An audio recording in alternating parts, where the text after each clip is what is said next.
for coming.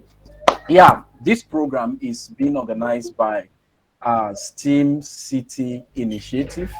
As the word STEAM, many of us are familiar with the word STEM, that is science, technology, engineering, and mathematics. So now there's this open research question. So let me just say there's this popular discussion that what if STEM is not enough? So what happens? Can we not just infuse heart into the STEM and find a way around it? Particularly myself as a person, I in my PhD I used the concept of mathematical modeling to study social behavior, like criminal behavior, how people interact, and yeah, they join gangs through peer pressure and the rest. So it's like, yeah, the first chapter of my PhD thesis, I had to mention something like make use of law books discussing Nigerian criminal system. So art is also important. We should not leave it out. So that's why we're coming up with the word STEAM, then City Initiative.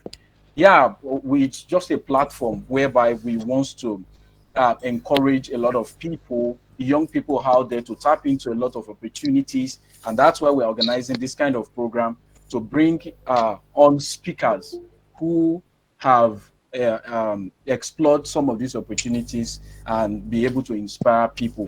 So without further ado, I would like to briefly go through it. So before I start, okay, I would like to mention specifically that the mission of STEAM City Initiative is to offer educational empowerment, educational empowerment through academic support programs and skill development training to underrepresented youth to thrive in science, technology, engineering, arts, and mathematics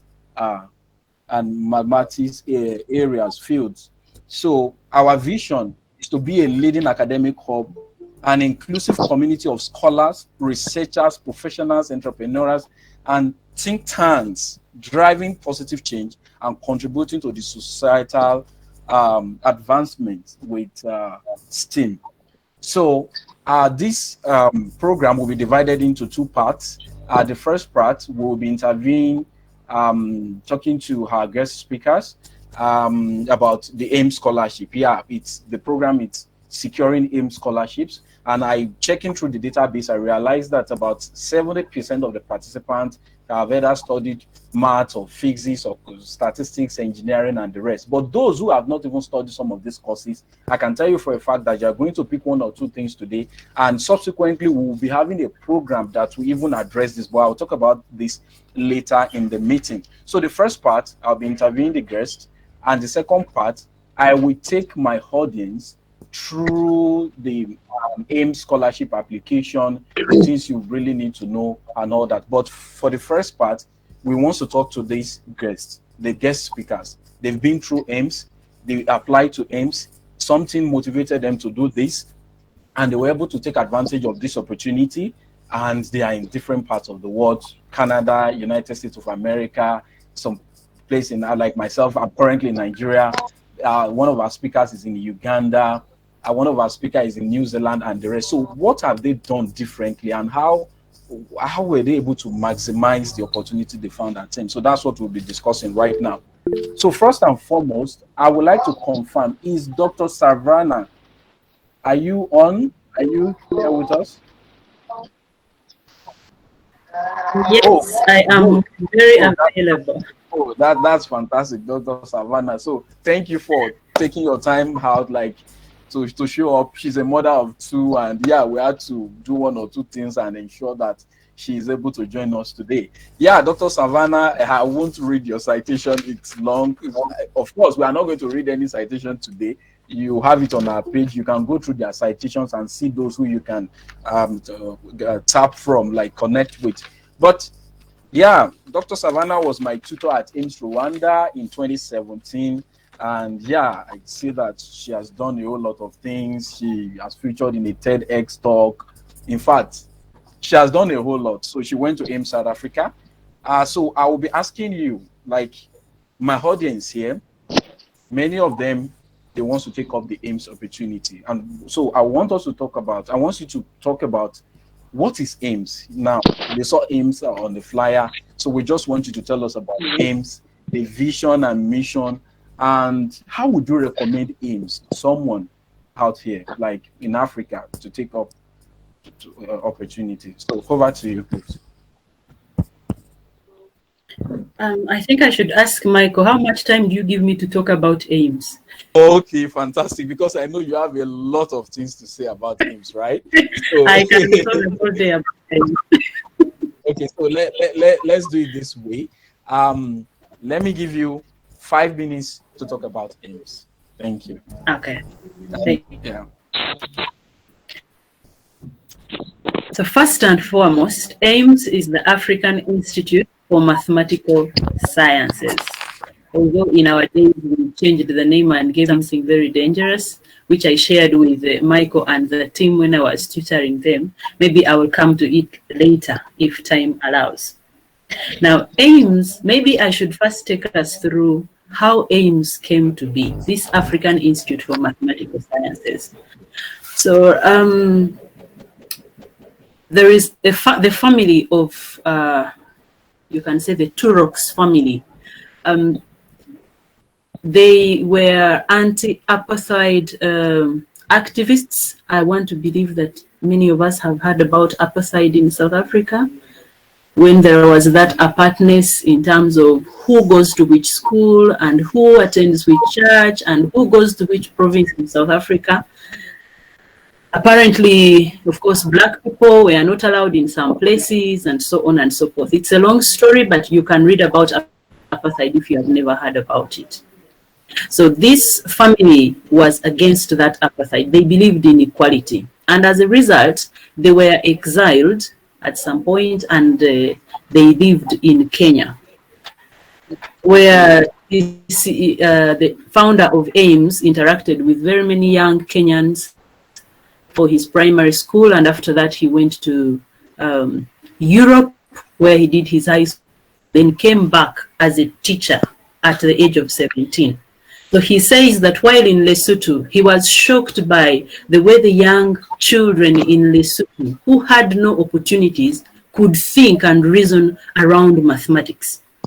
So when he had the opportunity to, he wished that he could start this center of excellence in Africa that will bring together bright minds on this continent, give them very good world-class lecturers so that they get that opportunity that they cannot find in their homes to study from world-class lecturers. So that is how he shared that. At that time, when he thought of this dream, he was a lecturer at Cambridge University.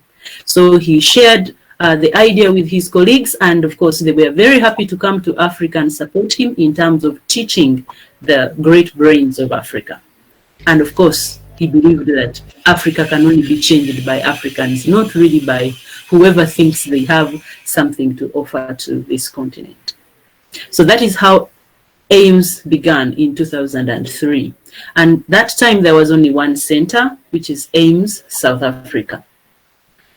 And what Ames does, it admits about maybe 50 to 70 something students from different African countries.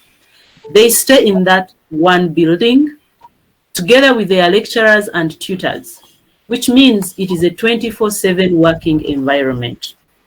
You wake up, you go to class, from class, the next door takes you to the lab, from the lab, upstairs, maybe find some other, maybe say tutors' offices, maybe upstairs, that is residents, lecturers stay that side, tutors and students, meaning you can wake up and knock at a tutor's room at 2 a.m. as you're trying to deal with a certain problem. So it is a 24/7 working environment. And this is how courses are run. In 3 weeks, a group of lecturers, oftentimes 3, join in, they teach. And this teaching is not about exams like many of us have done in our different universities or schools, but it is mostly coursework, because the interest is that you will learn and discover, not under pressure. But of course, you find yourself putting yourself under pressure because the environment is so conducive that you just have to want to learn. And that is why we called it Instead of the African Institute for Mathematical Sciences, in our days we called it African Institute for Minimum Sleep, because definitely you would not even find time to sleep, because it is basically 24/7 working environment. African Institute for That's Minimum true. Sleep. Now, about the vision. Ames' vision is to be the lead in the transformation of Africa through scientific training, technological advances, and of course, encouraging discoveries. So that is what Ames looks for. And the mission is that they will train Africa's brightest minds to propel Africa to being self-sufficient. Now, we know Africa has depended on very many donors and very many funders, and sometimes some of the funding we receive has a lot of terms and conditions that sometimes are not favorable. So the mission is that we will train the minds that will actually make Africa self-sufficient. And that is why the principles that Ames lives for are that whatever experience students have, it is relevant, it is innovative, it is cost-effective, and it is of high quality. And as a result, the values that we walk by are respect.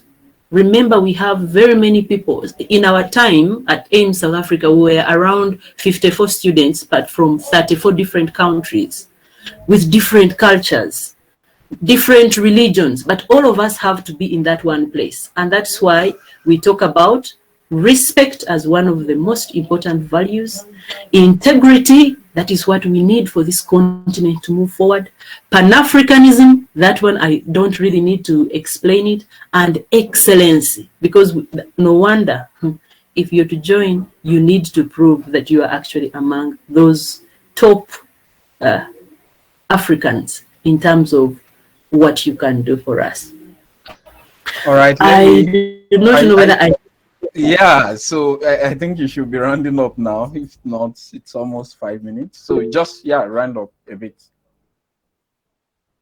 So maybe what I can say as I round up about Ames is that it offers currently a master's program, but it is not the only one, especially if we have anyone from the Francophone countries, there are more options. And if one is not interested in doing the masters, there is the industry initiative. There are a lot of workshops sometimes that don't require you to have gone through Ames. But maybe for today, since we are concerned with securing a scholarship at Ames, we can think about either the industry initiative or the master's program. And I can assure you, going to Ames and experiencing the African Institute for Minimum Sleep, you would not have made any mistake. It has made us, it has opened up lots of opportunities for us. That is how come I have a PhD at the age of, I finished at 32, and I was actually late. There are those who finish earlier. So if you're someone who is passionate about pursuing your academics, but also being the difference that you want to see on this continent, Ames is the place to go. And I hope by the end of today, you will be able to know how you can actually position yourself to find yourself at one of the centers of Ames. Thank you. Wow. That's profound. So thank you very much, Dr. Savannah. Thank you for your words. So particularly you mentioned how the Turok family went on exile, were in Kenya at some point, and they were not so fascinated with what they saw. I remember Professor Neil Turok told us this when I was at Ames, Rwanda. Yeah, he mentioned the same thing. And one thing I would want to pick up from what you've just said now is networking. Like Professor Neil Turok, his family were able to convince some of their guys in the other parts of the world to key into their initiative and to find a way of bringing young, talented Africans together and see how they can solve the continent's problem. So as a scholarship enthusiast, as you are here today, beyond whatever you have acquired in the past, just know that you have to be intentional about networking. It is very, very important because you can't be everywhere. You can't know all. but you need people sometimes to key into your initiative, or to give you information, to give you advice on what to do. So without further ado, then I would have to go through to the next speaker. That's Dr. Hamid Fatoyibo. He's a Futurian. There was a day I uploaded his uh like his citation, and someone was like, "Oh, Futa all the way." So I'm still like, okay, I'm gonna ask you, how did you escape? Like, how did you find your way from Nigeria to Ghana, from Ghana to New Zealand? Don't respond yet, but just know that I want you to also, you will say something about that. But particularly, I just want you to talk about Ames, like this opportunity we are bringing to people now. I heard about it in 2014. A mentor of mine told me about it, and that was all. And since then, I've not seen this mentor face to face with my eyes. Now, things have changed. There's technological improvement, and we're now bringing information to people out there. But for you, I really want to ask, who told you about Ames? How did you hear about Ames? And how were you able to prepare your application, like maneuver the whole Nigerian system such that you were not having issues when it comes to referee? You're able to get your referees, they were able to write your recommendation at the appropriate time, and you chose a center that gave you admission, because a lot of people will choose a center and it will not favor them. So just tell us about how you heard about him, how you were able to find your way about the application process, and how you feel like you were able to position yourself better to be selected. Over to you, sir.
Wow. So you made your application where your mobile phone. You could see. Please don't let me interrupt. Just continue, please.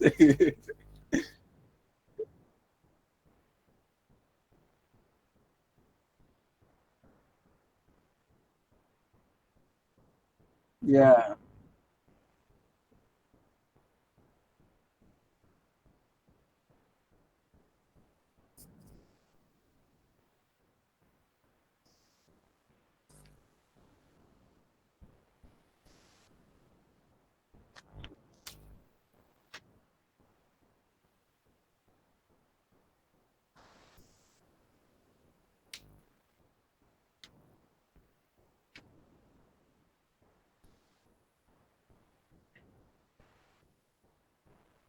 Yes, and I give it to Footer. I give it to Footer. I think they are doing well in that regard. Yeah.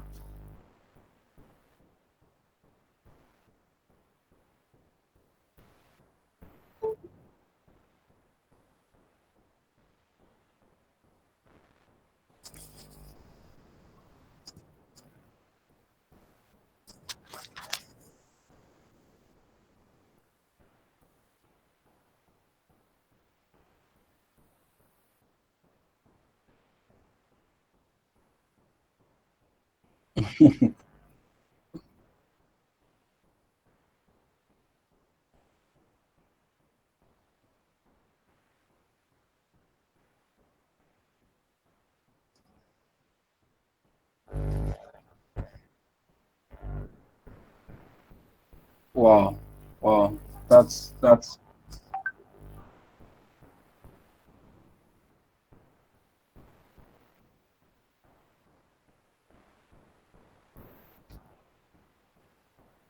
oh really?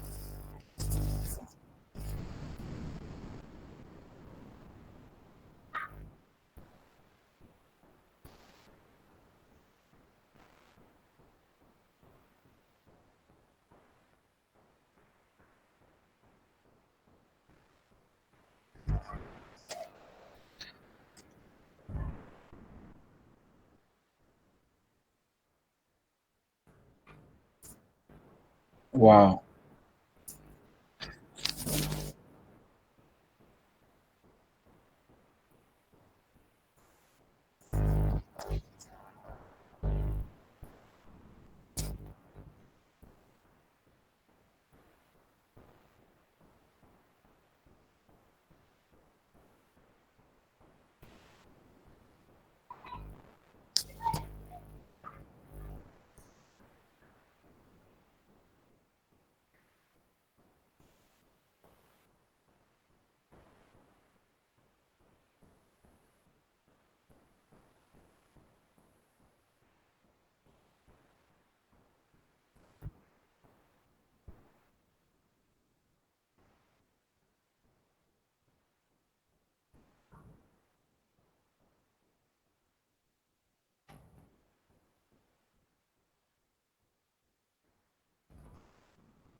Wow. Wow.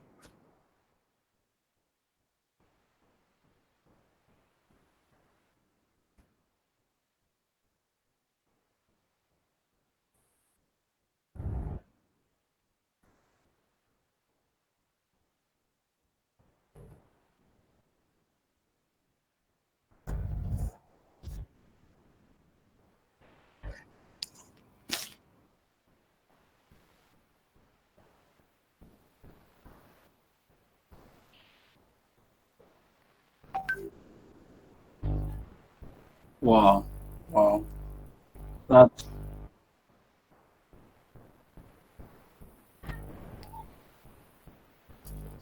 speak please. Yeah, continue.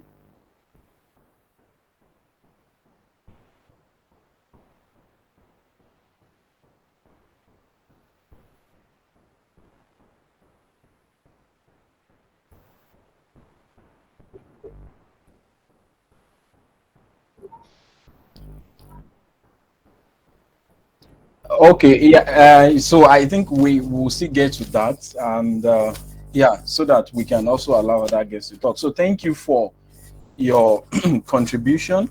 I can see that, yeah, the determination. You're so you can mute your speaker, please. Okay. So thank you so much. I can see you have that strong determination. Your experience, like, just made me. I remembered what I did during my undergraduate program when I was doing my IT. We call it SciWest. And yeah, I used to read newspaper. I saw your scholarship advert as well. And the phone I was using then was like very, very poor. But I applied through that scholarship. It was a local scholarship. We call it Odua Investment Scholarship. It's a regional scholarship in Nigeria. And I got the scholarship. So I have never imagined it in my life now. Like someone will use his own phone to apply to Ames, despite the fact that you have to answer a whole lot of questions and you just have to, you just need to have that interface, the nice interface that you'll be able to, that will encourage you to type well.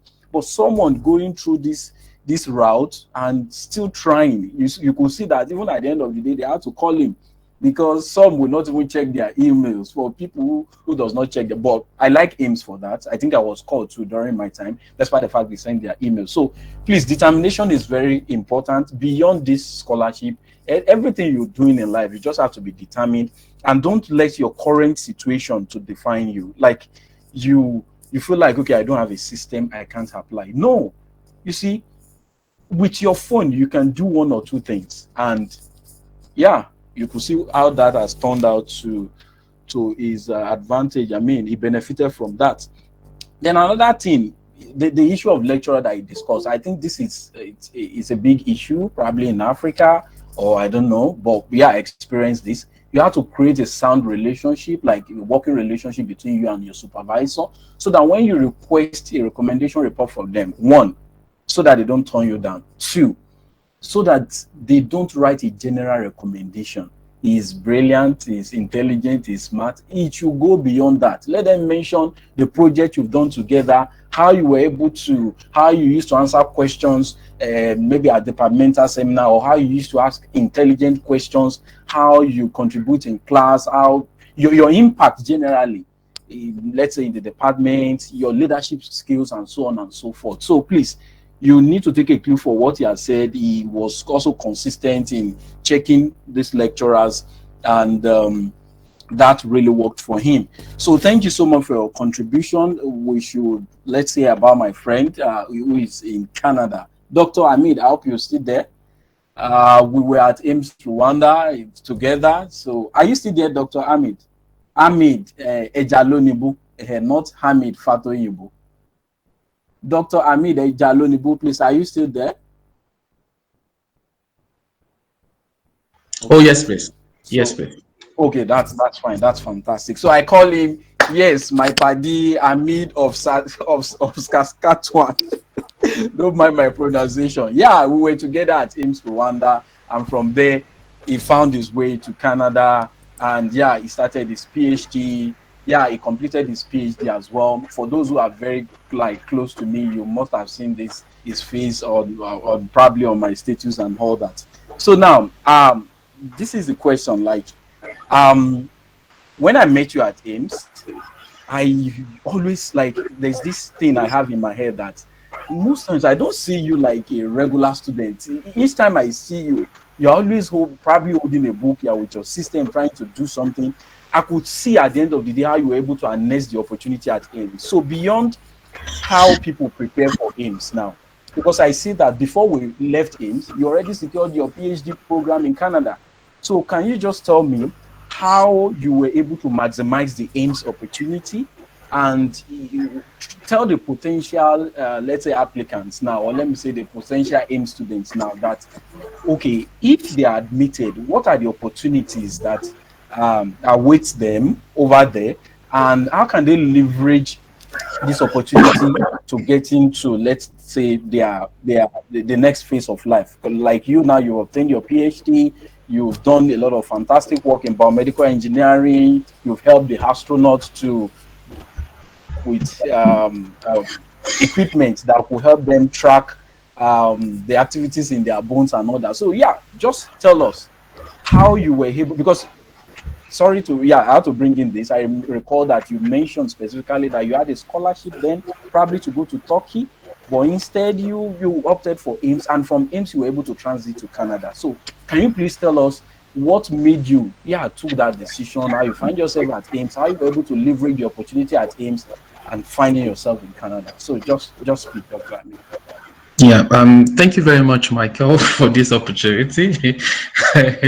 um, while I was while I was at Rwanda, then I know most of them do call me Opportunity Master, just because I was actively seeking out for opportunities, and each time those opportunities come, I make sure that, okay, yes, I pin them down.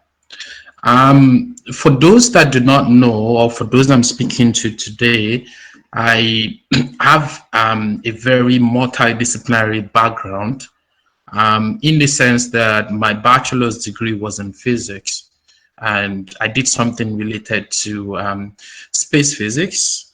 And well, as at that time, I really did not know where and what to do with my physics.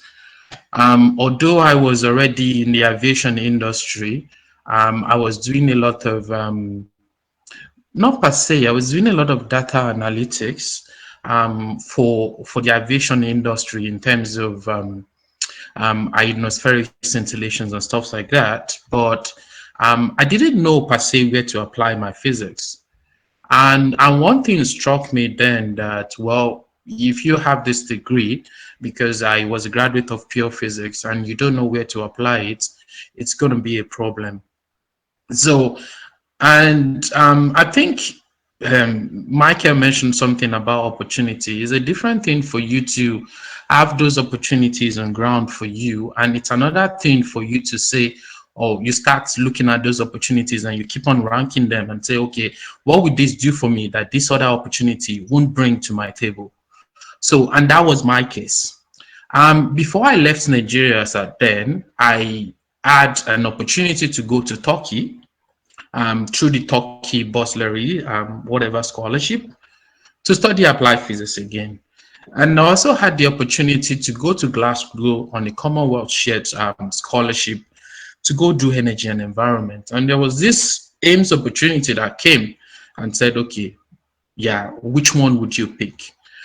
Out of the three opportunities I had, I was left with the Turkey scholarship and the Ames opportunity, just because I was in the waiting list for the Glasgow scholarship. So I was meant to resume the coming year. So, and I said to myself, like, why do you have to waste like 3 years of your life trying to do something which you can readily gain in like a year or so? Ames came highly recommended. Talking with different people from different aspects of life. When I started talking to them, they said, well, yeah, the best opportunity for you to go for is this Ames. And people were looking at me like, is this guy mad or something? Because I was going to Rwanda. No one in Nigeria ever believed that.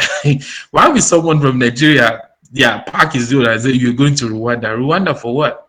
But because of the fact that this scholarship came highly recommended, I'll be having the opportunity to be trained by world-class scholars in that institution. I grabbed up the opportunity. And it doesn't end there. While you still at Ames, you have a lot of people from different disciplines come to teach you. You start networking with them, you start talking to them about the opportunities that are outside Ames. And that was one thing that I felt like made me distinct. I started networking my way, asking lecturers, well, what I'm doing presently, where can I apply it? What I'm doing presently, does this stop me from doing other things? That was what I did during my Ames degree. And I would say I was lucky enough to be a recipient of several scholarships to do my PhD afterwards. It's a matter of as you learn stuff while you're still at the institute, most of your lecturers that come around to teach you, you have to start networking with them. Do you guys have opportunity in your institution where you came from? Will I be able to work with you in this capacity after I leave Ames? And I would say that I still have very good and cordial relationship with most of these lecturers. Ibrahim will recall one of the professors that taught us astrophysics. When I got to Canada, the professor got a position because she was formerly in Australia. She got a position to work in Michigan or thereabout, and she went back to the States. And she was asking, because she was recruiting students, and she asked me if I was still interested in that position. And that is the level at which you have to network while you are at the institution. So it doesn't stop. Even when you gain the admission, even while you are still at the institute, you still have to keep networking.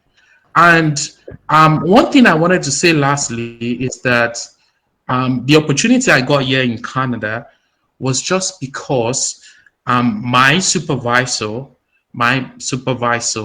knew about the work of Ames. He knew about Natura. He knew about the fact that he has been doing great stuff in Africa. That was why he recruited me, because I didn't have to say anything. The only thing I just said was that I'm from Ames, and he said, okay, I know about Natura.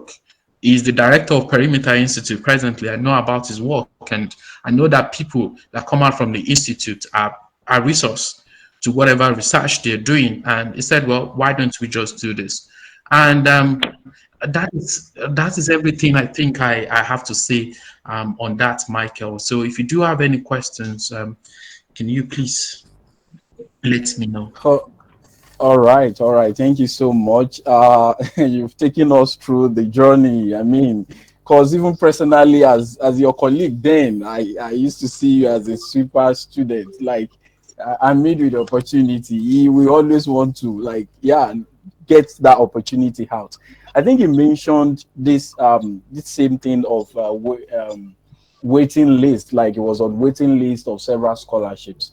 And I think Dr. Fatoyibo also mentioned the situation when he was on waiting list for that for Ames Rwanda anyway. I mean, for Ames Ghana or so. One thing you really need to know as a scholarship enthusiast, there's always a waiting time. If you're applying and your application, you've not gotten response from them, there's always a waiting time. Then two, that you've not heard from them, or there's a rejection email, that's not the end, because you just need one yes.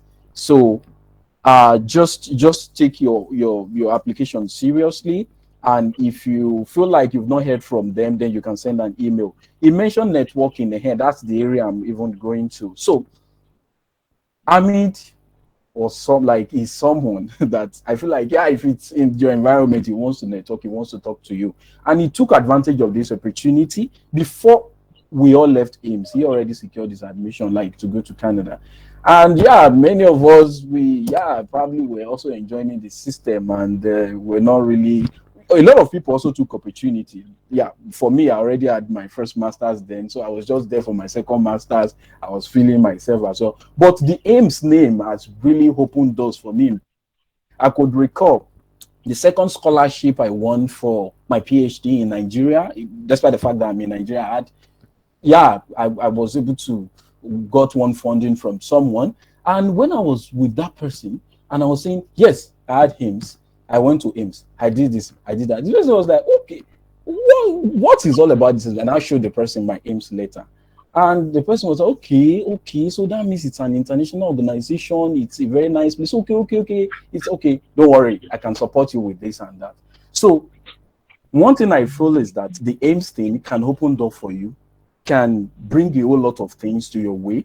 And if you apply, we'll be encouraging you to do so. And if you are successful, I feel like it's an opportunity you can take and you can as well explore. So now we'll be going to the next speaker, which is my friend from Michigan. Yeah, call him Paul of Michigan. He was also at Ames Rwanda. In fact, Paul also found his way into the US when we were there. I guess he also obtained his visa even before he left Rwanda. So these are guys that took advantage of Ames. A lot of people took advantage of Ames, and I hope that applicants, participants that are here will also take advantage of this opportunity if they are selected. Of course, you have to apply first. Then after the application, then you have to be selected. If you are selected, then you have to participate. So, Mr. Paul, you were our class governor then, I recall vividly. And I could see that almost, the same thing too. You were able to, I'm sure you had a kind of network, like you relate with almost all the students, the staff of the institute, and even the lecturers, that mostly those who came from the US. So you were determined that, okay, it's US I want to go to. So you as a person, how would you say that opportunity at Ames has really helped? Like, how has it been? Like, how were you able to leverage the opportunity at Ames to your next phase of career, your academic life? I recall you've had your MSc and you're currently doing your PhD. So at each point of your life, like doing another MSc, then you started a PhD, did Ames count for you at any point in time? And how did it count? Can you just let us know about this? Thank you very much, Dr. Michael, for organizing this event and bringing us together to have this roundtable discussion. Well, my motivation for going to Ames all stemmed from growing up, I could imagine studying with other people from all over Africa. That was something huge for me, and when I heard about Ames, I quickly applied, and luckily I was admitted. So, that was the main motivation for me applying to Ames. And my experience at Ames was a unique one because I started being a student. I was a student leader, and that comes with some other responsibilities too. So. I would say Ames was the turning point of my academic, career. Yeah, because After my BSc, I was working at the maritime industry in Ghana, at the Ghana Ports and Harbours Authority, which I worked for like 2 years. And then, yeah, even when I was working, I wanted to go into academia. I wanted to further my studies. And I was looking around, and Ames was the place that I was really convinced to start from. So that was, that's how it started. And then, I mean, I when I checked the Ames website, the 24-hour, internet available, living in the same building, and with your lecturers and tutors, where you could send them emails and they are willing to respond, and they are willing to help you come down to the tutor lab, to the lab to help you. That was really huge for me. And I mean, being someone who wants to be a leader, sometime the intercultural, communication was huge for me too. I mean, getting to learn how to communicate to people from different countries, Nigeria, Ghana, Rwanda, Burundi, Kenya, the intercultural communication was a big, huge thing for me. And also, I mean, Ames, you don't have to worry about, food. There's always, there's breakfast, lunch, dinner, and, even there are times where my brothers and sisters from Nigeria do complain about, there's no much pepper in the food. Yeah. Yeah. And yeah. And even with those complaints, yeah, you can continue. Yeah, I mean, the school made some accommodation for that. They made sure the canteen provided pepper that students could add to their meals. Yeah. So, well, when I was in Ames, one of the things that I leveraged was the networking part. Networking was really a huge component. And I would say it has contributed immensely for me getting this far. One, so when the lecturers come in, I try to get to know them. I try to, show interest in what they're doing. I engage them. And if there are times when they are leaving to the country, I escort them. Yeah. Yeah. I recall when my supervisor was leaving, we went together also. Right. You're always there. Yeah. And also, I mean, talking to my tutors, Dr. Savannah was one of my tutors, and I mean, indulging them, asking questions, opportunities that available in industry, academia, and all. I mean, Ames, the system. I believe the system and structures that Ames has in place, help students to succeed in the program and even after the program. Yeah, after the program. When I was admitted to the master's program, I mean, I needed to apply for a visa in Rwanda, and I think one of the reasons why I got the visa was because I was in Ames. I mean, it was very easy for me to get a visa because I claim I'm a student of Ames, and I wasn't asked any question, in my visa, my US visa. It was just like a 1 minute thing. Yeah, so I'll leave it here, and I mean, Michael, you can. Yeah. So thank you so much. I just like it when you mentioned that visa part. I mean, being an Ames scholar, like you are currently at Ames, you're in Rwanda, you had an admission to go to the US, you had to do your visa, and you just walk into the consular office, and probably they just ask you, like, what's your name, where are you from? And from there you get your visa. It's quite different. Like if you're in Nigeria, for instance, and you're Nigerian and you have to go for your visa interview, yeah, you have to be prepared.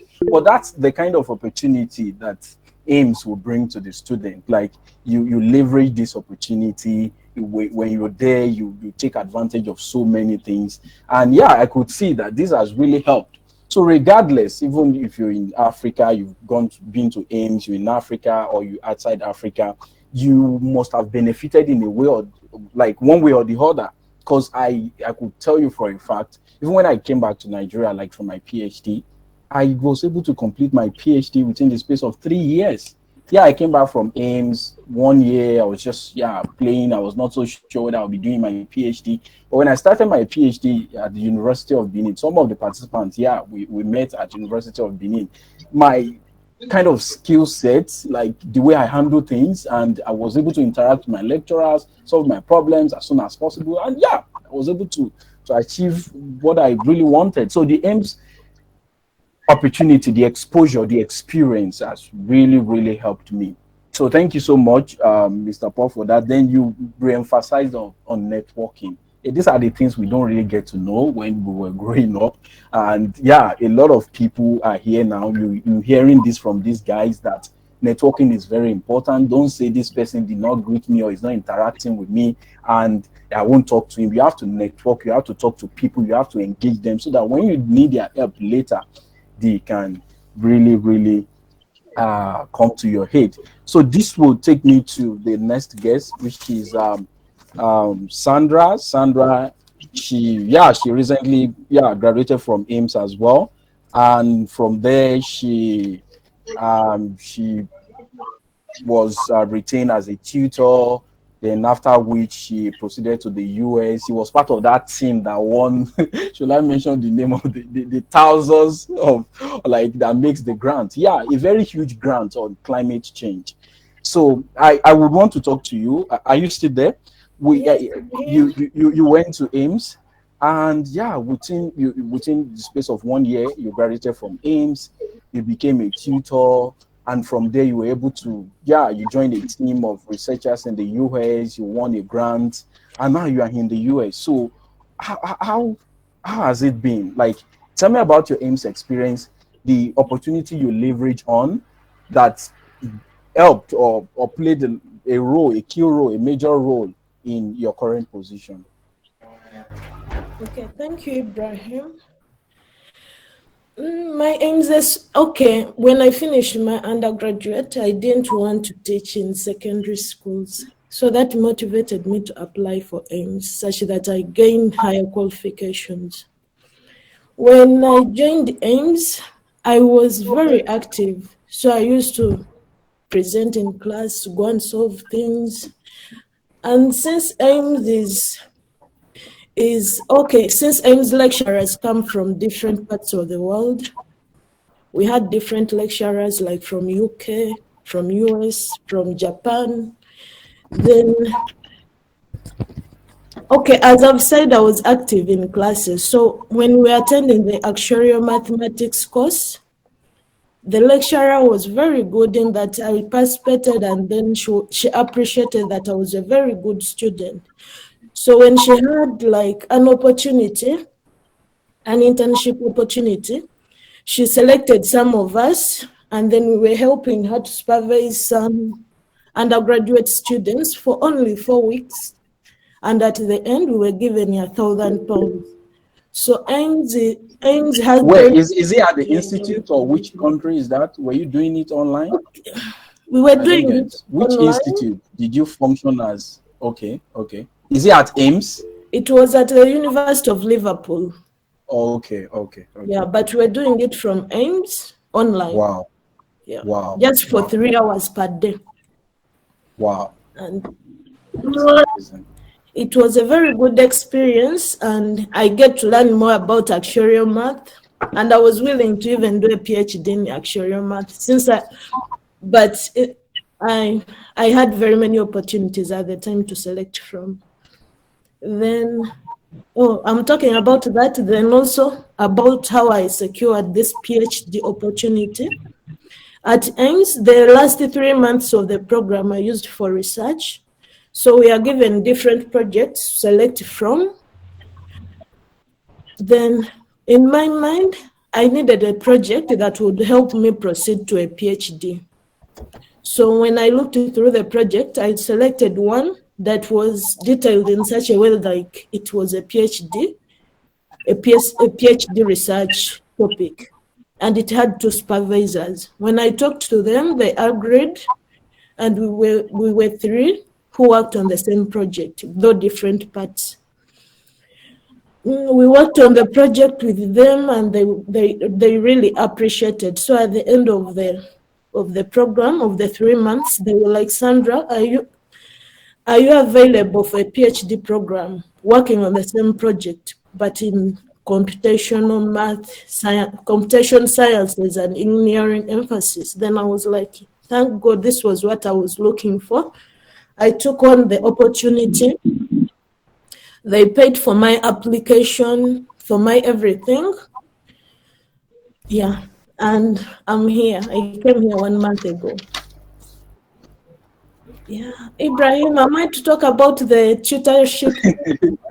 Yeah, your experience too, like being a teacher, like, or what can you say, like the common mistakes that probably current students make?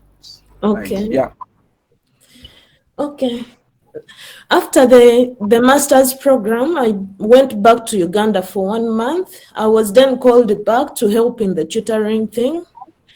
And during that, the tutoring program, during that program, I was a tutor, but at the same time, I had started my PhD courses. So I was part-time. I was working on the project at the same time, helping the students.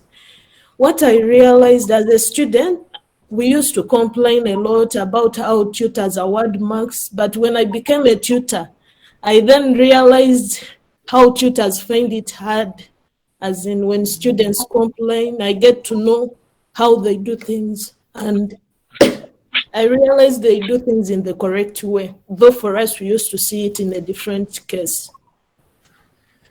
My experience as a tutor was good. It gave me other skills, like after my undergraduate, I only had 2 months of being in school as a teacher. So being a tutor, it added on to those skills. I didn't take long periods in between my studies. So I gained that experience. Yeah, and here I am. All right. Thank you so much. Like I said at the beginning, so this webinar is divided into 2 parts. So because of the tight schedule of our guest speakers, so we have to take them first. Then after, I will take you through what you need to know about the Ames applications and all that. So please be patient. Someone sent me a message already. So now, thank you so much for telling us about your experience. Like by the time you graduated from Ames, the options were there. Would you like to join us? Are you ready for a PhD? You had the opportunity of working as a tutor or an assistant, like to some of the undergraduate students in this university at Liverpool. So it's a very big opportunity. Like I feel like Ames is a big platform where if you find yourself there at the end of the day, you will be able to redirect your path to where you will be comfortable, or you see yourself like, okay, you are achieving great, you are doing well, and you still continue to do well. So thank you so much for your addition. Yeah, I would like thank you to so add much. something. Yeah, Ames Okay, doesn't only focus on academia. Still, those who want industrial things, Ames can also provide internships that can lead you to getting jobs in those fields that you want. Like, after Ames, there was some internship for 3 months in climate, in industries, like they would send students to banks, to those other institutes to learn more. And then through that, they would get jobs. Okay. All right. Thank you so much for the addition. Yeah, I know there's this Ames Master Corp apart from the other Ames MSc. So yeah, they give opportunity. Then beyond, I think, and also people, they do internships as well, like you mentioned. Yeah, so it's a big opportunity. It's a big platform. It's worth exploring. So we go straight to the next speaker. That's Yomi. Yeah, I met Yomi at the University of Benin. She was there serving as a core member. Then from there, we discussed about Ames, and yeah, she applied, she got it. And I'm sure as at then, probably she had an opportunity somewhere else. But yeah, she took the Ames opportunity. She got to Ames. From Ames, you find your way somewhere else. So I want you to talk about this thing. So what I want you to talk about, yeah, in addition to that, is how was your Ames experience too? Because you went to one of the Ames centers, and from there, I could see that you did a lot of things. Even when you were there, yeah, we were communicating. You got involved in a lot of activities within the campus, outside the campus, and from there, you were able to secure a PhD funding in data science. So please, just tell us how you were able to leverage the Ames opportunity as well, and what you tell people out there, those who wants to apply, how what they are likely going to benefit if they are selected. Over to you, Yomi. Thank you very much, Dr. Shegun. So I quickly want to say something before I go into the question Dr. Shegun asked me to talk about. I want to say that Ames, African Institute for Mathematical Sciences, also have offers for machine learning, artificial intelligence. So we have a sector for master's degree in artificial intelligence. Likewise, do Ames have a section for mathematical science, foundation of data science via Ames charts. And I applied. I got other offers from Ames. I got a master's program with University of Glasgow. I had admission with Michigan State University. I had various admissions before I left Ames Ghana, but I had to weigh my options going for this data science. And when I was selected, when I got the invitation for interview, because 113 of us was selected and 32 was given admission. So they had to take us through screening. And during the interview, one thing that paved way for me during the interview was I told them about the just concluded International Day of Mathematics that I represented my class, and I gave a speech on mathematics and epidemiology. And they asked me to copy the link to that video and send it to them, which I did. I told them it's on African Institute for Mathematical Sciences Ghana Facebook page, that they can go there and see how I delivered my poster presentation. That was what gave me this offer. So coming to Ames or going to Ames, for those who want to go to Ames, has a lot of opportunities. It's beyond that experience of you going to class, receiving lectures, or having that opportunity of eating 3 square meal a day. There are lots of things involved. So maximizing it paved way for me. And I'm here in Highland doing my PhD in data science.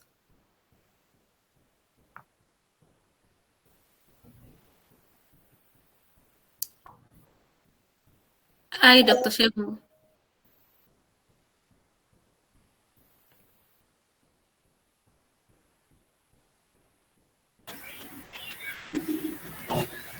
Maybe he has gone off briefly, but as we wait for him to come back, I can say one or two things. We have talked a lot about what Ames is about, and for those who would wish to be there, you must already be itching, and if you have not, or those of you who have, you can't wait to finish the application and wait to be called. But let's go into what you need to strategize with, or what you need to emphasize, leave alone Ames, but for any application that you make. You need to go to the website and see what Ames stands for. If it is any other scholarship, you need to read the website of whichever organization is funding that scholarship, and you see what they stand for. So that when, for example, you are asked to write a motivation letter, your motivation letter is in line with the values and the principles and the vision of the organization that you want to fund you. Because, for example, if my interest is in, for example, those who would want to stay on the African continent and make Africa what we want it to be. And for you, in your motivation, you are looking at going somewhere and leaving this African continent so that you'll go to look for greener pastures. That will kick you out. Why? Because you are not the kind of person this organization is looking for.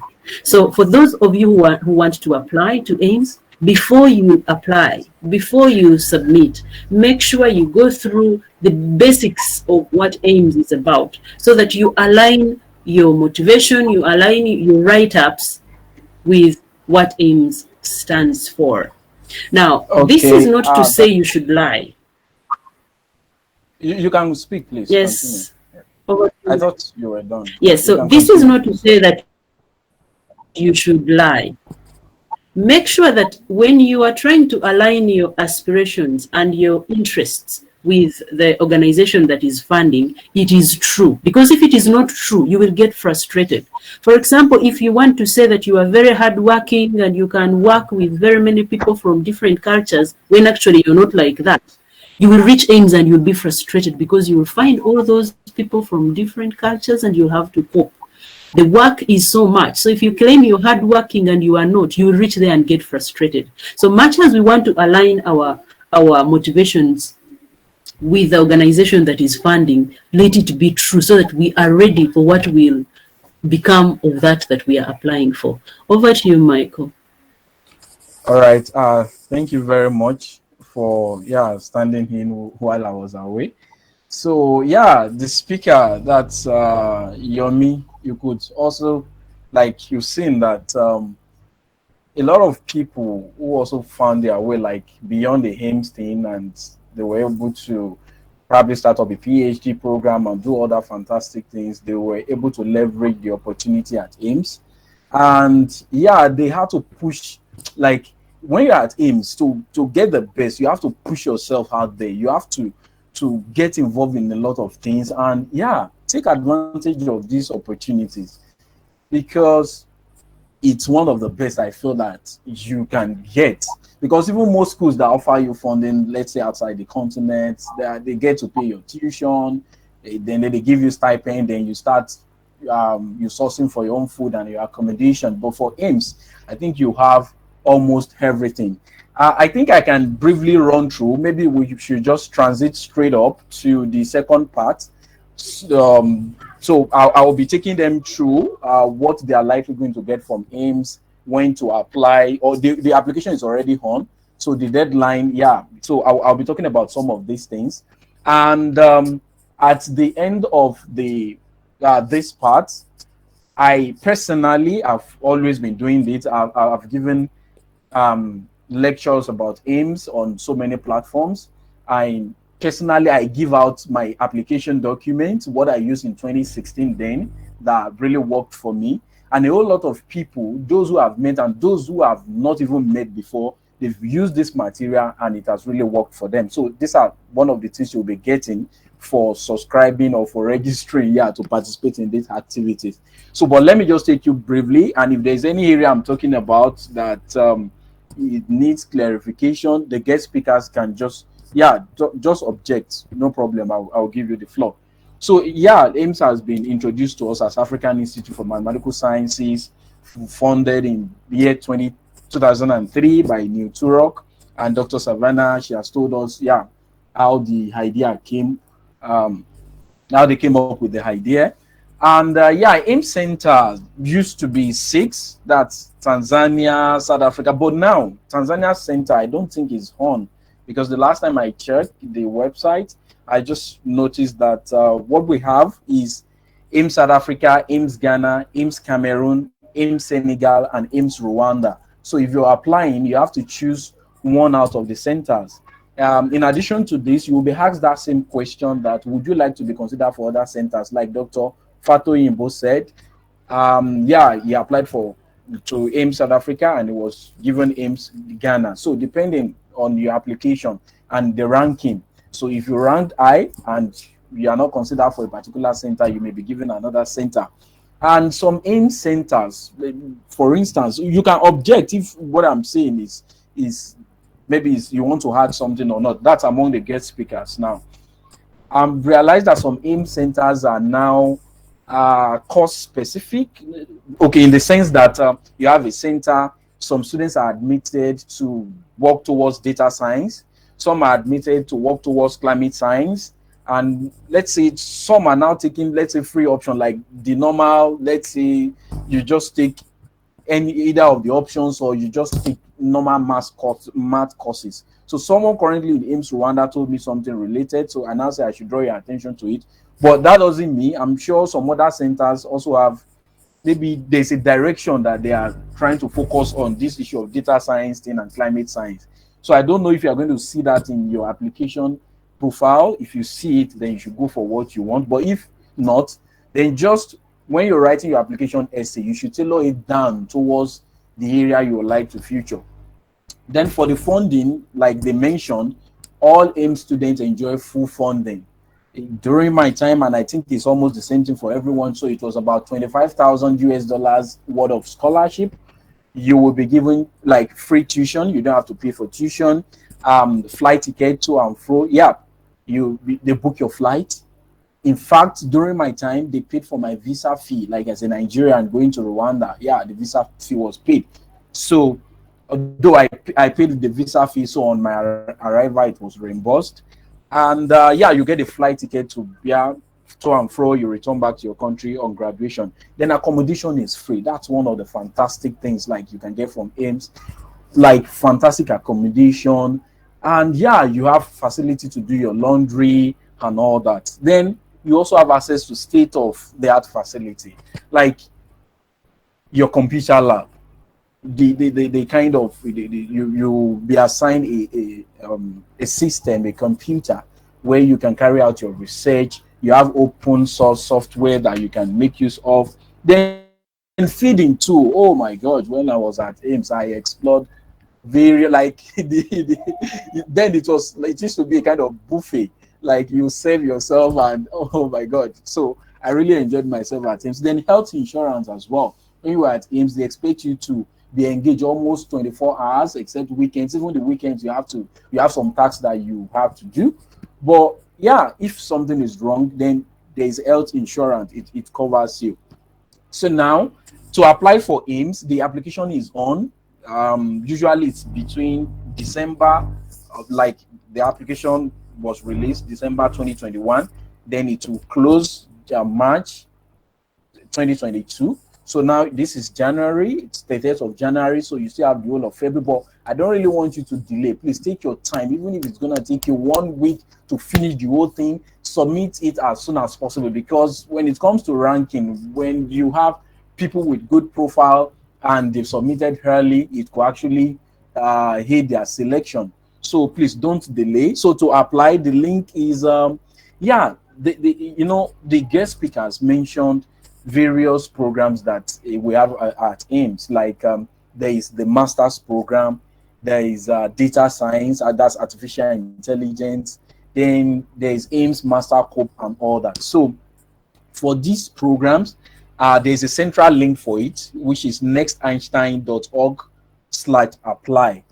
So of course, this website I just mentioned now, I will it will be together with the material I want to send to all the participants. But just make sure that if you're not registered, make sure you register. You go back to that same link and register. And I don't know, check your spam folder in case you've not been able to receive, like the notification message didn't get to you when we're preparing for this seminar and for this webinar. So please check your spam folder.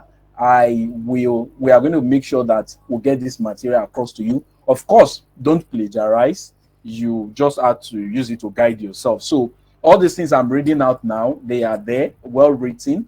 Then so make use of the frequently asked questions. When you get to the Ames platform, you're going to see the frequently asked question.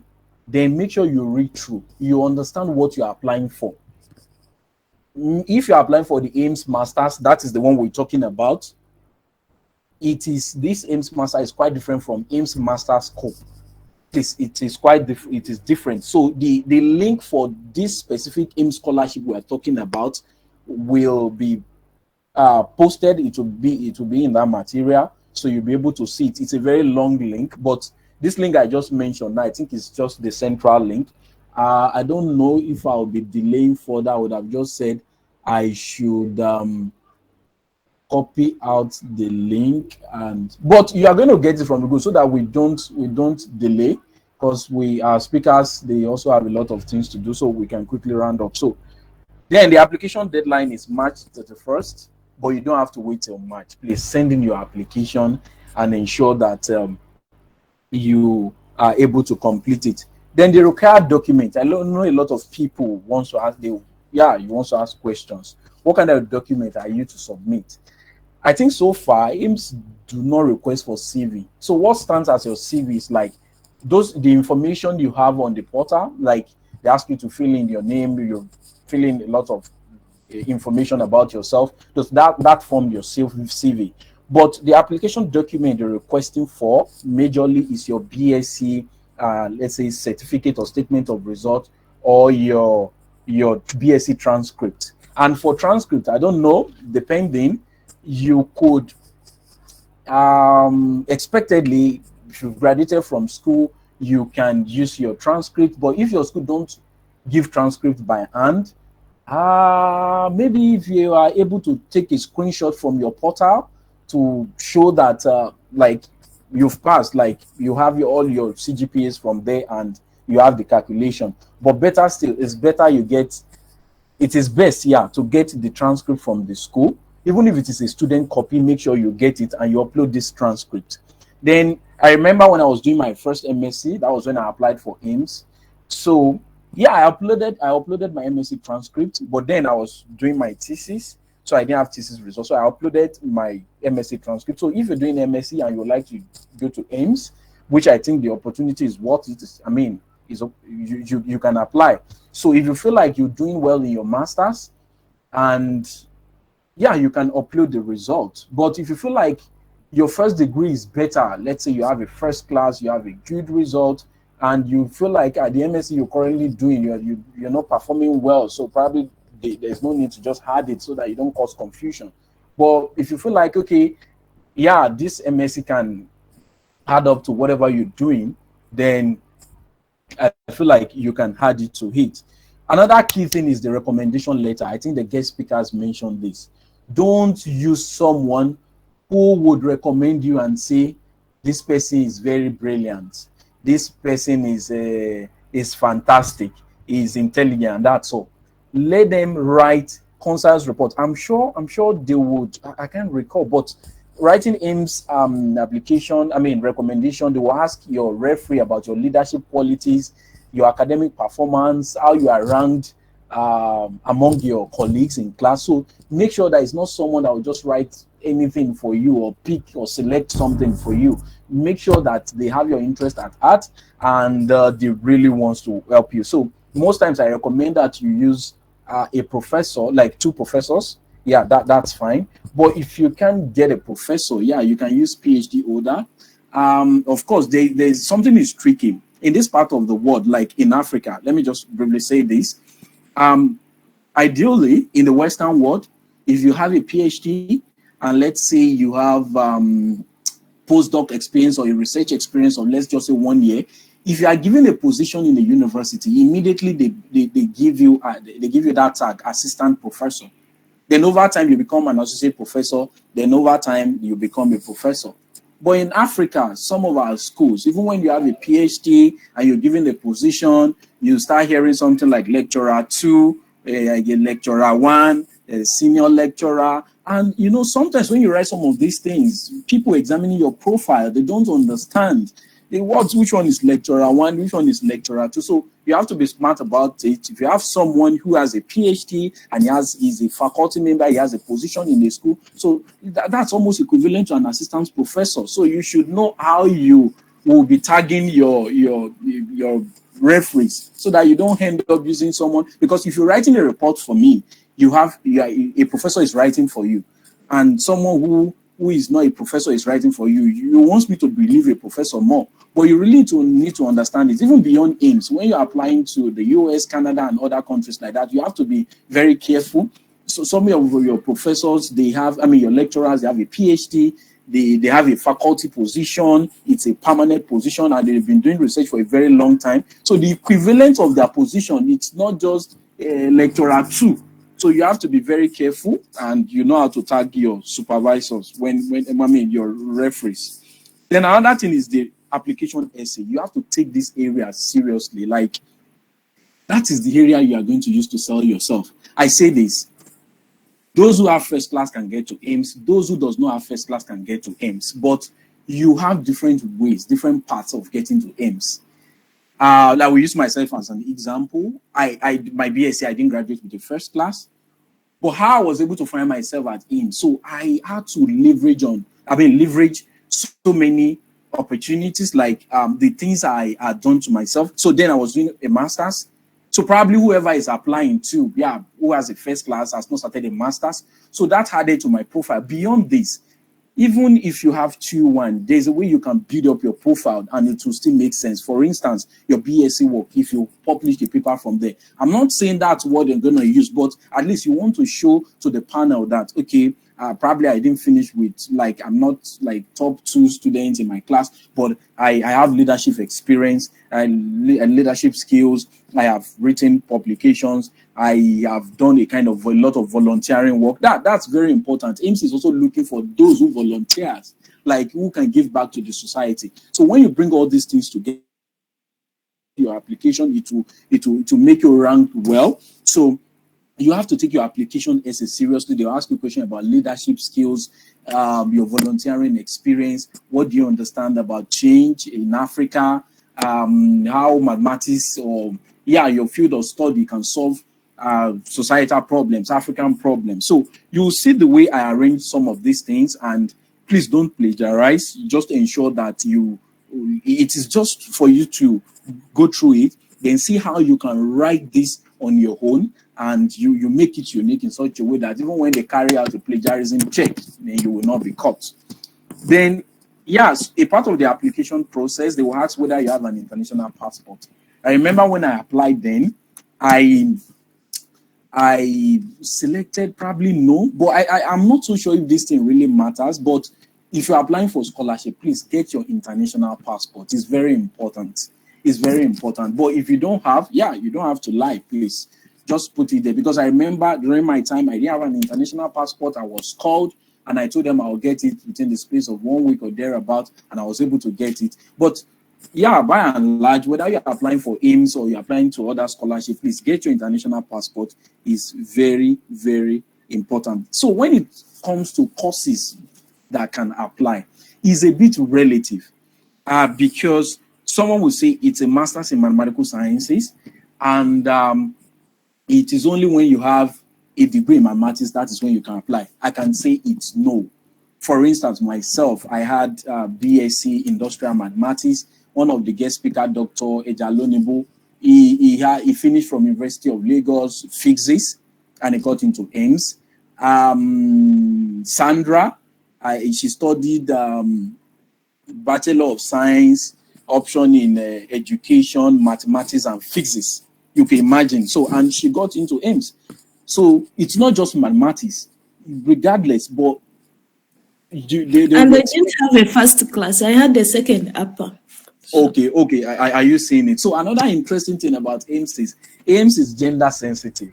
Okay, so Ames is looking at it that, okay, let us bring in our girls too.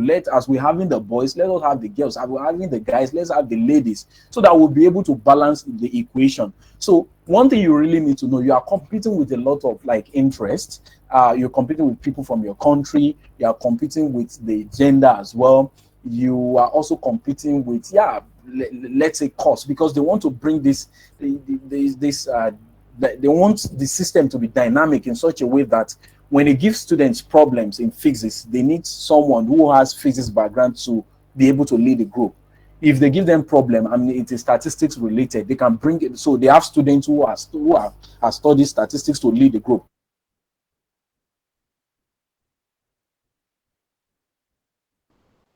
You can that can cause. Can you still hear me? Okay, good.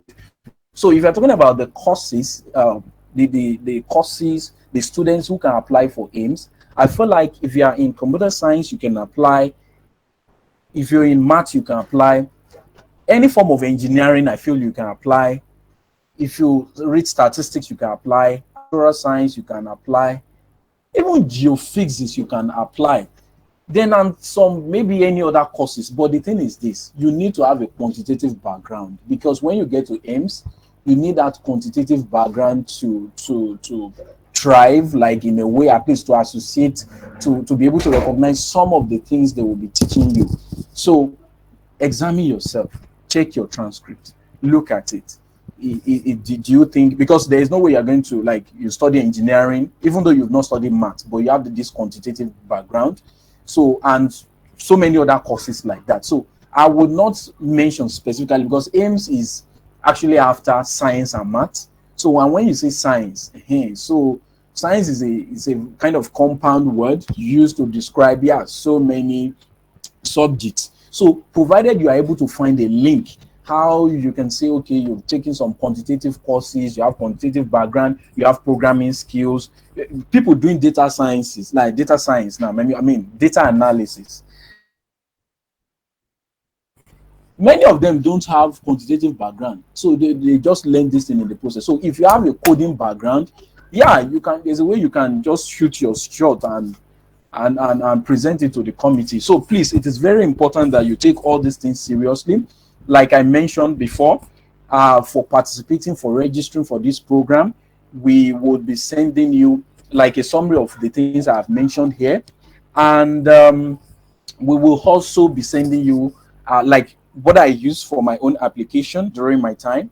You could see it. So look at the way I responded to some of those questions. It will guide you on how you respond to your own questions. So please don't plagiarize. It's very important. I've given this material to a whole lot of people, so don't think that you are the only one getting it, but make sure that you are able to tailor it towards what you want to address. In my write-up, I think I was trying to address a problem in financial mathematics. Like I tailored it towards financial mathematics, the economy of my nation, how I'm going to solve the problem. So yours could be infectious disease. Yours could be climate change. Yours could be, like, it could be any problem that you want to solve in the society. So you just make sure that your write-up is tailored towards answering a specific problem, like you want to solve a problem in Africa and how you want to go about it. So I don't know if any of the speakers would like to contribute to what I've just said as we plan to round up.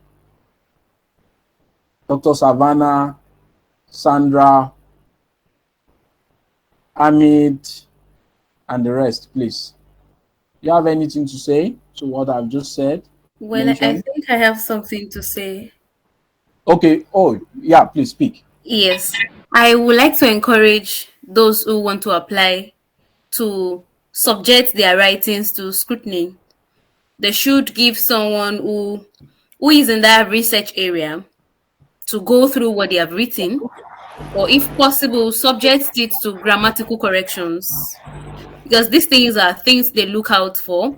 If you are telling me that you want to address issues in infectious disease and you don't really have a specific, you don't even know the terms we use in infectious disease, so how do you convince me that you really understand what you want to do?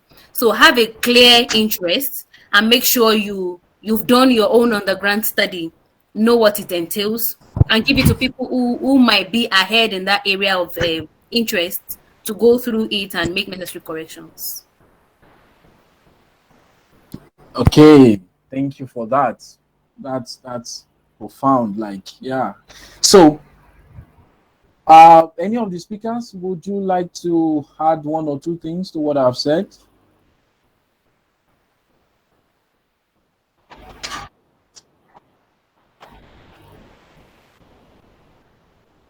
Okay, okay.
Okay, Doctor, thank you so much for your addition.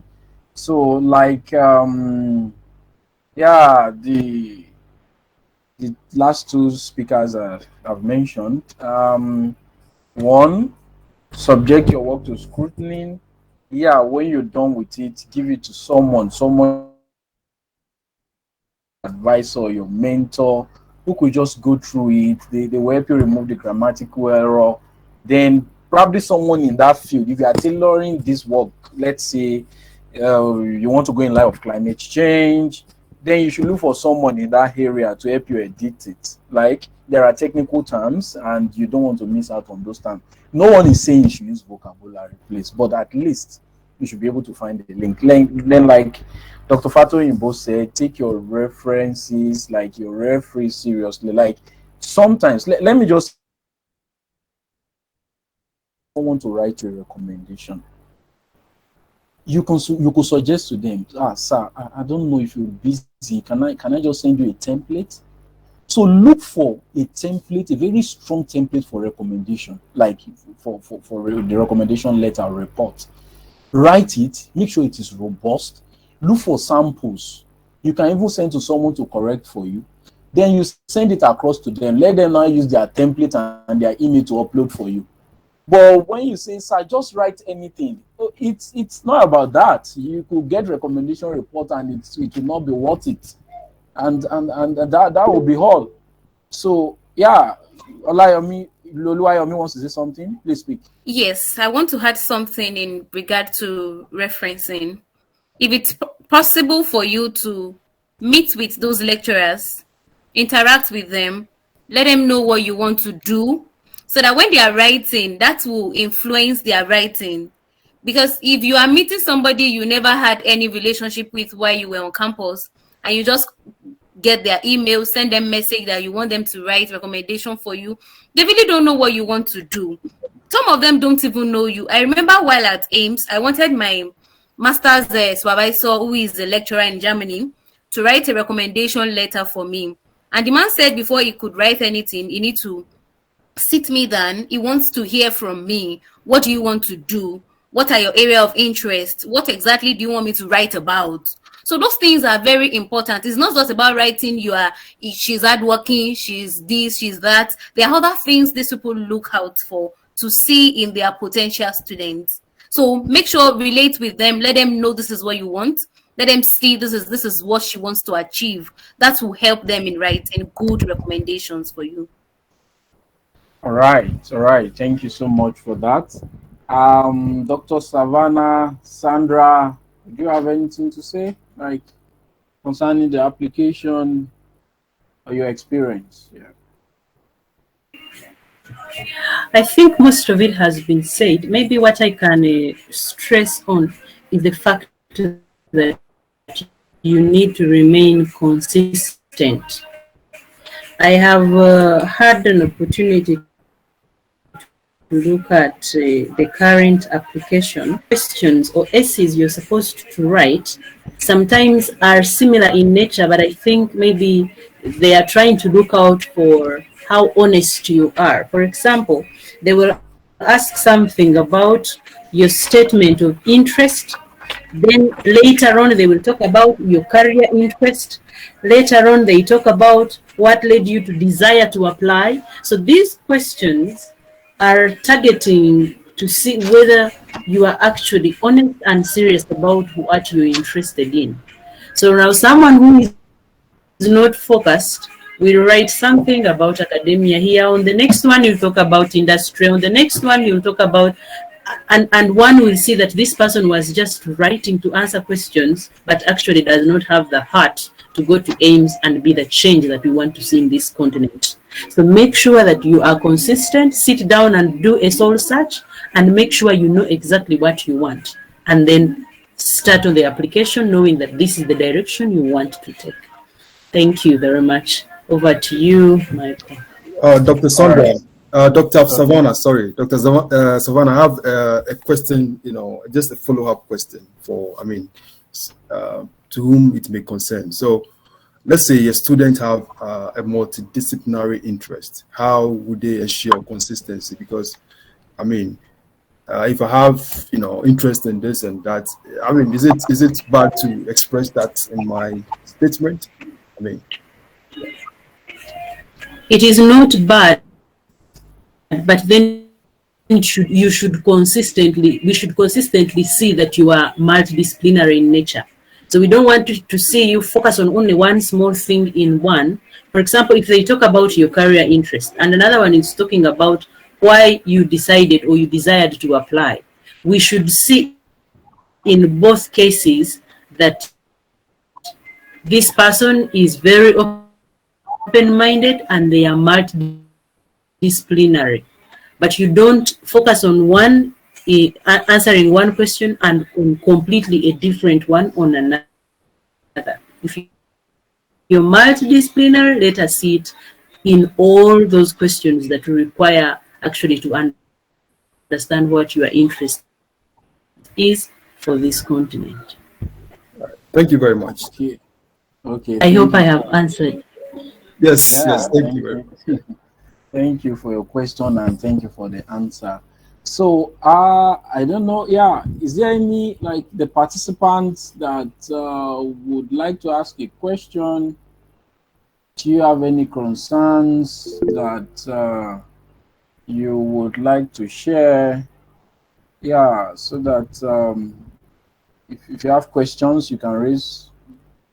You can signify. Then I will start recognizing you by calling your name. So others can start thinking about it, and if there is anything you want us to clarify, just say so. Atere Israel, let me observe you. Please speak. Okay, good afternoon, sir. Good afternoon, welcome. Good afternoon. Yes. Good to see you. To hear from you. Okay, yes, good day, everyone. I want to appreciate the opportunity to be here. Saying thank you to the coordinator, the people that are in charge, people that came to give us information about it. Personally, I'm not taking it for granted. Thank you so much, sir. Sir, I want to ask some questions. Number one is about the finance aspects. So, how do you go about answering the financial aspects of the scholarship, sir? So, what are the things we need to fill in so that we know what to do, so that we won't be answering the wrong questions, sir? That's my first question, sir. Okay, financial hardship, right? That aspect. Yes, sir. Okay, so let's hear about the second one. Okay, sir. Your second question, please. Okay, I think Atere Israel is off, so we take him from there when he rejoins us. So let me observe Ogbene Yoma Ekure, right? Okay. Yeah. Ogbene Yoma. Good evening, sir. Can you hear me? My brother. Yeah. Good evening. Okay. I'm standing on all the existing protocols that my brother Israel has said. I thank you very much for this organization. All right. Just to follow up on that finance. You've mentioned that the tuition is free, the accommodation is free, and some other health insurance here and there. So, hello. Am I still audible? Yes, we can hear you. Okay, so Mr. Israel Atere, just hold on. Okay. Okay, I was continue. asking, is there an additional living stipend like for personal allowance or to like hold spaghetti and chill together? Just sense. Okay. The question about stipend. Okay, all right. So is that all from your hand? Yes, for the meantime, yes. That's all from my end. Okay. So Mr. Israel Atere should just complete his question. Okay, sir. Second question. Okay. Why our guest speakers, please, his question on financial hardship, you'll be prepared to answer, please. You should. Okay, so Okay, sir. I'm with my you, second Mr. Israel. Then I still have 2 more. Second question is this, concerning the certificate. There are some schools that delay in giving certificates, so they release statement of results. So I think we can use that, and also transcripts. They delay in giving transcripts, but for some of us that we have our transcript by hand, can we probably convert it to PDF and upload it? I want to ask if it is acceptable, sir. Thank you, sir.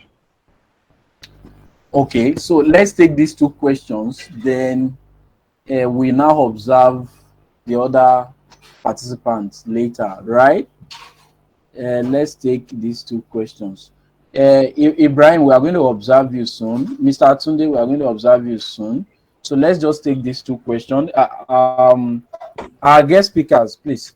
What would you like to say about the financial hardship? Like, they are saying, how would they answer that part? Okay. For me, I think they should put the lowest amount, because if they put high amounts, that means their parents or themselves are able to fund themselves for the master's programs that they want. Yeah, that is my view. Okay. Any addition? Yes. I can't really remember the exact question that was asked in that regard, but I think you should consider yourself. Do you really need the scholarship? If you think you are from a wealthy family, so why do you need to go for a scholarship?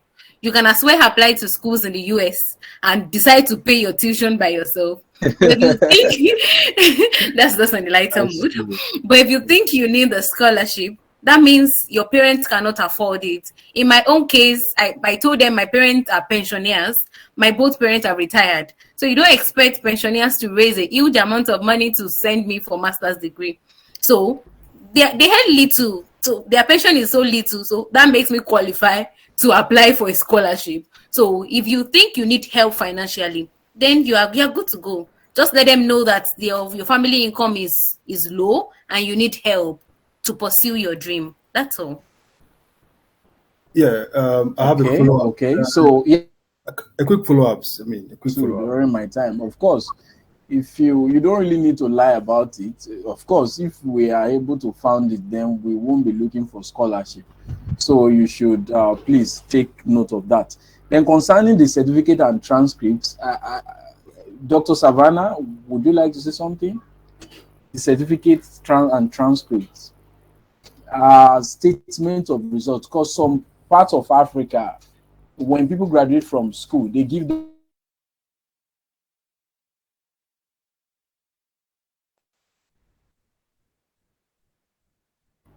What would you like to say about that?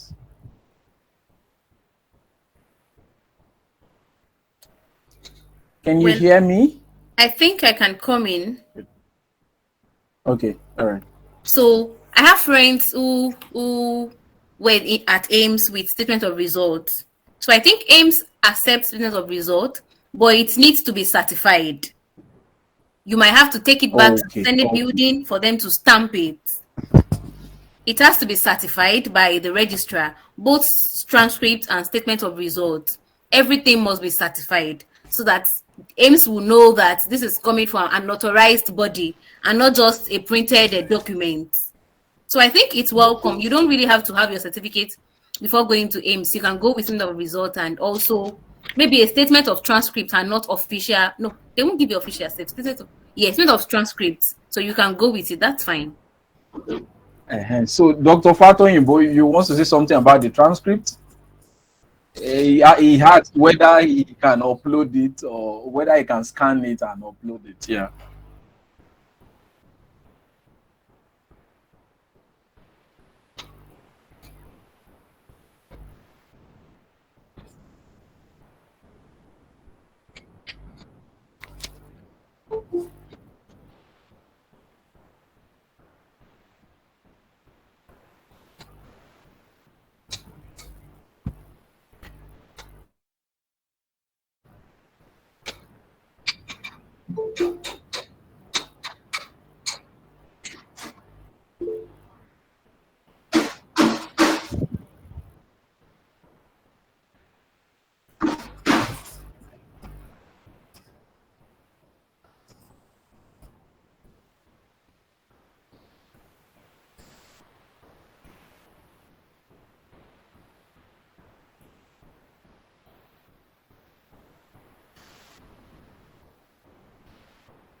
Okay, so quick one. Thank you so much.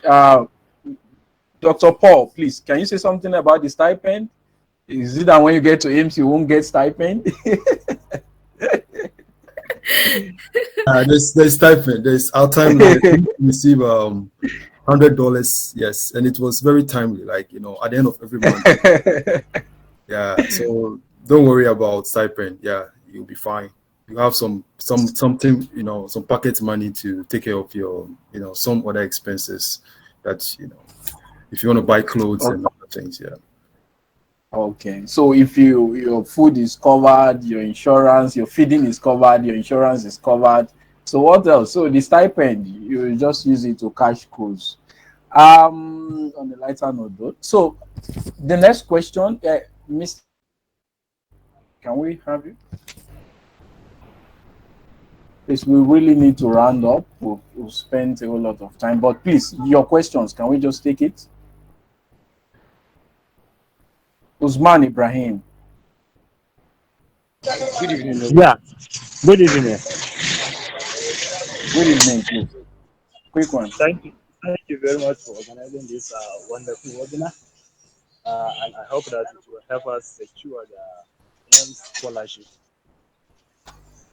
My question is, I've already applied and I submitted my application. But on hearing some things discussed so far, I feel the need to edit some sections of the essays I've written. So I don't know whether it is possible to edit my application after I have already submitted it. So researchers in the house, is it possible to do that? Let's just take it straight up. Based on your experience, is it possible to rewrite Ames that you want to edit it?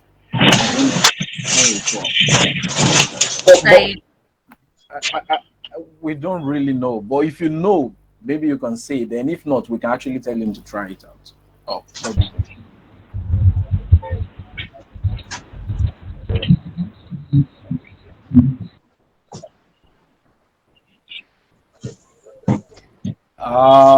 Then on the second thought too, probably you can just send an email. I'm sure there's an email there that you have to write and tell them about what's going on. So, Mr. Tunde Agunbiade, you want to say something? Good day, everyone. Yes, we can, please. First of all, I would like to appreciate the guest speakers for coming to enlighten us. I really appreciate you. My question is just short and straight. Regarding the quantitative background that we need to have before we can apply for master's program in Ames. Courses like chemistry and let's say agricultural economics or agricultural physics, agricultural chemistry, and some social sciences and financial courses like accounting. Can they also apply? That's my question. So based on my understanding, let me call Dr. Paul to say something about this, particularly the area of accounting, because I'm sure someone who studied, I guess Nana studied actuarial science, and I guess you also studied actuarial science. I'm not so sure. So I don't know if actuarial science is that far away from accounting. Like, so can someone not just pitch that thing and want to go through that actuarial path to Ames? Yeah, I mean, actuarial science is before you can do actuarial science, you need to have a strong math background. So that means you know your calculus is good, your algebra is good. So you need to have a strong, you know, statistic and mathematics background before you can be a successful actuary. And I think for me, I did actuarial science in my BSc. So my first and second years, I took math and stat classes. So those were what I think really helped my Ames application. Yeah, so yeah, it should be fine. Okay. So thank you so much. Olusumbo or Lasumbo, I think you raised your hand. Olasumbo Ajibola. Are you still there?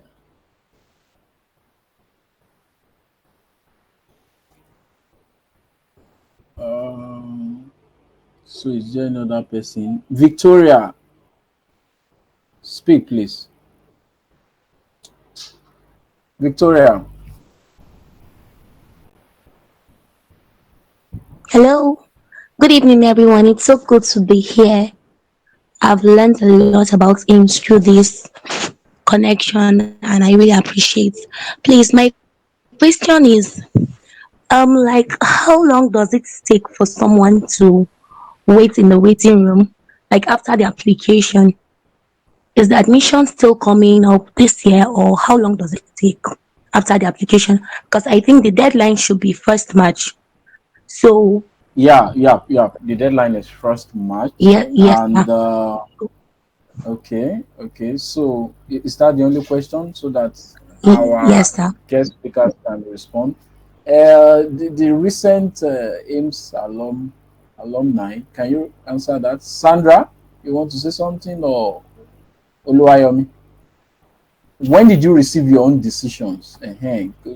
Probably we shouldn't use The application will close 31st of March. And I think I got my response July 4th. But that was due to COVID. So this recent set commences their program 1st week in September. So I think they should start sending responses, like outcomes of your application by June, July. So you should expect a response by June or July. And if others have received a response and you are yet to receive a response, that shows you're on the waiting list.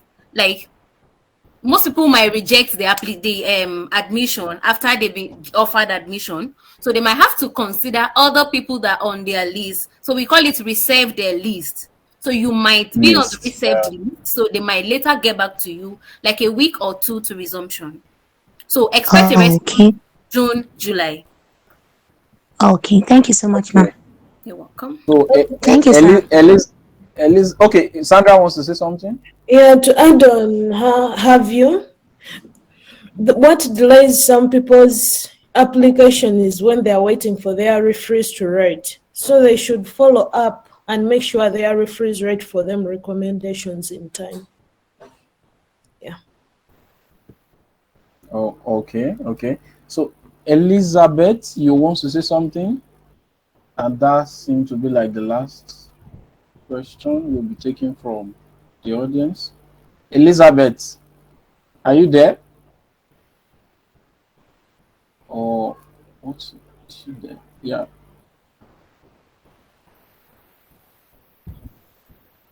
Elizabeth? Okay. I guess we can move on from there. So Dr. Amit Ejalonibu, are you there?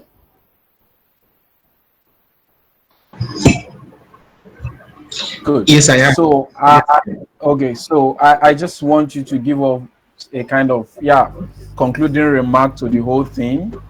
Just try to tell us, like, inspire us, tell us the opportunities land. Like their take home. Just give them take home as we wrap up this program. Like we spent almost 2 hours. We started very late. And just so I would say thank you very much to the guest speakers and to those that actually attended this section today. So it was a lovely section. You've had everything. But one major thing I want you guys to take home today is that there's a lot of power in hymns itself, like the connections you get there, the kind of teaching and experiential learning you get there are just unquantifiable. So if there's something which you like to do, just give it a shot, give it your best bet. And do not always look down on yourself. So Michael knows that I am actually an hustler. So, and what I mean by hustler is that everywhere we find ourselves, we make sure we survive in that environment. So it's going to be a very good learning experience for you if you do choose to attend Ames. And that is everything. See yourself beyond the whole of Nigeria or African thing. See yourself as an independent thinker, an independent problem solver. And while you're still an independent problem solver, you could always collaborate with anyone across the globe. So those are the kind of opportunities Ames brings to your doorstep, and it is actually worth a try. So thank you, everyone. All right, thank you very much. Thank you very much. So as we plan to conclude today's webinar, I really want to thank each and every one of you, particularly the guest speakers, for making yourself available, and the participant as well. Please, I kindly encourage you to check your spam folders. If we message probably might have been tracked there, so please check your spam folder. Well, I'm sure some persons also received our messages in their inbox, and please do well to follow our social media pages. I think it's in the chat box already. Then when we send message as well, you will also have it. Then if you have specific questions concerning this Ames thing at any point in time, you can just send us an email through the steamcityinitiative at gmail.com. Of been sending you a broadcast, so just send us a message through that means. We're going to get back to you. Then I'm sure that probably there are some participants as well that you guys are not in math area, like the question that Mr. Tunde asked. So the next few webinars we'll be having, I'm not so sure yet, but we're having it at the back of our mind that we'll come up with a program that probably will be more encompassing. We'll be able to take our audience through generally on scholarships and the opportunities out there beyond Ames. But we realize that Ames, it's something that it's based in Africa and it's meant for Africa. So this time around, you're not competing with anyone from Asia, Europe, North America, and the rest. So let us just discuss it. So that's why we had to come up with this program, like to talk about it and see how we could take advantage of the opportunity. So subsequently, you'll be getting a lot of things from us. And please, our YouTube page, you could help us like and subscribe. We are trusting that Dr. Fatoyibo has helped us to record all the sessions. I know there was a time you left, but I want to believe that you performed the magic and everything is good at work. So probably next time we may be using another platform different from Google Meet. We may still retain this depending. So we just feel like most of our audience are undergraduate guys or people who just graduated from school and they are not used to Zoom. So that's why we say, okay, let's try with Google Meet. So subsequently we'll find a way around these things and we ensure that things work out well. So it stems as Steam City Initiative, which is our tagline, inspiring education for a sustainable future. So we want to inspire. You see, we've brought a lot of speakers. These guys, they've done so well in their fields, and they are still doing well in their fields. And we've brought them to inspire you, to share their experience with you, and how you can pick one or two things from it. Because one thing about scholarship meetings is this. It's not just about the scholarship. You must have learned one or two things. Being resilient, being consistent, being determined, expanding your network, interacting with people, and getting one opportunity, how it will connect you to another opportunities. So these things are very important. You, even in your life activities beyond scholarship, you need to, you may have to apply some of these things to achieve a better result. So please do well to like and subscribe to our YouTube channel.